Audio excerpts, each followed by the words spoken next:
more than most fair, full of the living fire, kindled above unto the Maker near. No eyes but joys in which all powers conspire, that to the world naught else be counted dear. Through your bright beams doth not the blinded guest shoot out his darts to base affection's wound. But angels come to lead frail minds to rest, in chaste desires on heavenly beauty bound. You frame my thoughts and fashion me within.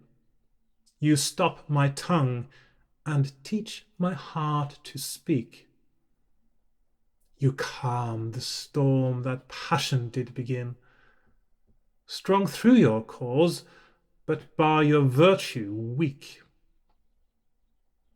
Dark is the world where your light shined never. Well is he born that may behold you ever.